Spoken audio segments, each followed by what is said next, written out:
Assalamu alaikum. Walaikum assalam. Brother, as we all know, कि Quran is for guidance, the do's and the don'ts, the instruction manual is.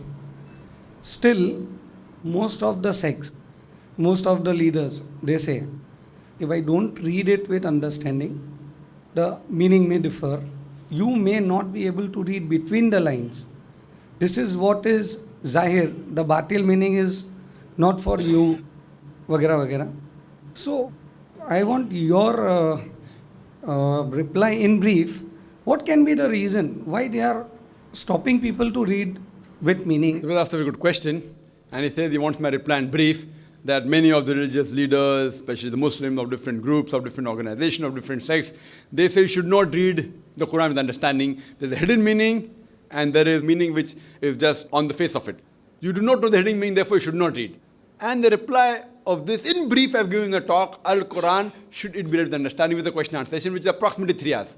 The Qasr went for 3.5 hours, but to make it 3 hours, we cut some of the questions to make it compact, to make it within 3 hours. That will be in brief. I'll try to give a highlight of the brief, or the brief of the brief, that Allah says in the Quran in no less than 4 different places. In the same surah, in Surah Qamar, chapter number 54, verse number 17, verse number 22, verse number 32, and verse number 40, Allah says that وَلَقَدْ يَسَّرْنَا الْقُرْآنَ لِلذِّكْرِ فَهَلْ مِن مُدَّكِرٍ. That we have made the Quran easy for you to understand, then which of you shall not receive admonition? We have made the Quran easy for you to memorize. So when Allah says we have made the Quran easy for you to understand, who will not receive admonition? So do we have to believe these so-called alims, or so-called leaders, or so-called great people? Allah, the creator, the author of the Quran says, my Quran is easy for you to understand. Why don't you receive guidance from it? So should we follow Allah, or should we follow these leaders? Allah subhanahu wa ta'ala also says, Allah says in Surah Al-Imran, chapter number 3, verse number 7, that some of the verses of the Quran have got established meanings. Some have got meanings which are difficult to understand. But if you analyze that most of the verses of the Quran, they're simple. For example, Qul huwallahu ahad. Say He's Allah one and only. Now what commentary do you require? Do you require commentary on this? Say that Allah is one and only? What do you require? You may give additional information, but do you mean to say that what the Quran means is Allah is not one, Allah is two? Does it mean that? Does it mean Allah is 1.5? See, certain verses, Qul huwallahu ahad. Say there's Allah one and only. What do you require? Yes, you may know your own background when it was revealed. That's all different. But will the meaning change? No. Knowing the background is good, you can know the background, but by knowing the background, the meaning will not change. You may come to know when it was revealed, why it was revealed. That's all additional information. But the basic message will not change. So most of the verses of the Quran, they have got established meanings. There are certain verses of the Quran which have got unestablished meaning. Now these verses of the Quran which have got unestablished meaning, their meaning in detail is given somewhere else in the Quran or in the Sahih Hadith. So certain verses of the Quran which may require more explanation, you have to go for cross-reference. The best reference of the Quran is the Quran itself. If you go to other verses, you get the detailed answer. Or you may have to go to Sahih Hadith. Or you may have to go to expert, as Allah says in the Quran. In Surah Nahl, chapter number 16, verse number 43. And Surah Anbiya, chapter number 21, verse number 7, Allah says, فَاسْأَلُوا أَهْلَ الذِّكْرِ إِن كُنتُمْ لَا تَعْلَمُونَ. If you don't know, or if you have doubt, ask a person who is knowledgeable. So when you have certain things which are doubtful in the Quran, then you may go and ask an expert. But things like Qul huwallahu ahad, Allah one only, you don't have to go to an expert. While reading the translation of the Quran, if you come across certain things which you may feel have got multiple meanings, then you can go to a specialist. And this is a small percentage.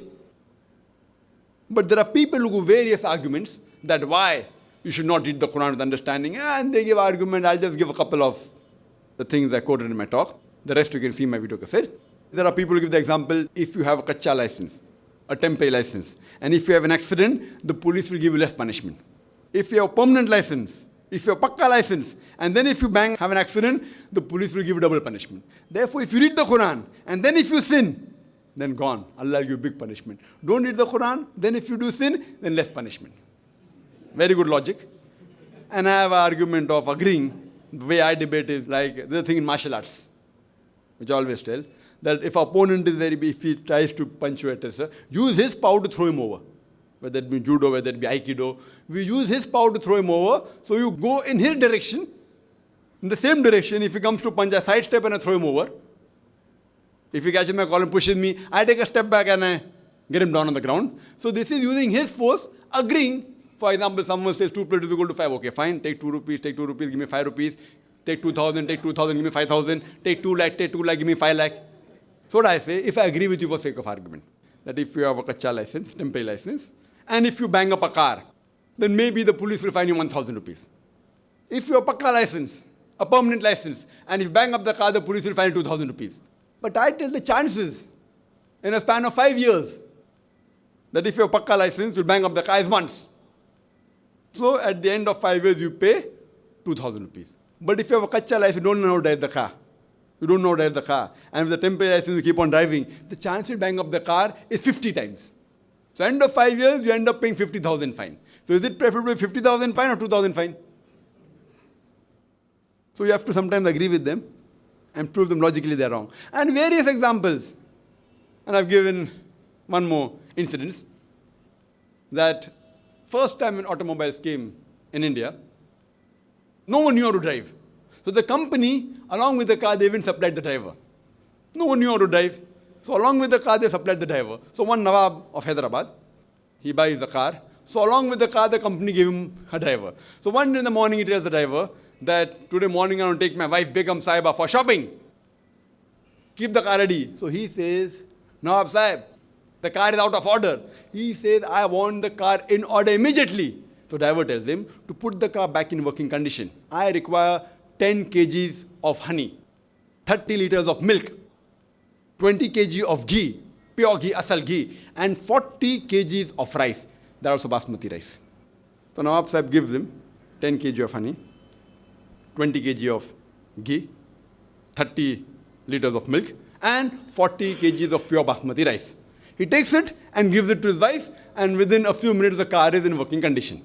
I am asking a question. Today if your driver, if he tells you he requires 10 kg of honey, 20 kg of ghee, 30 liters of milk, and 40 kg of basmati rice, will you give it to him? What will you do?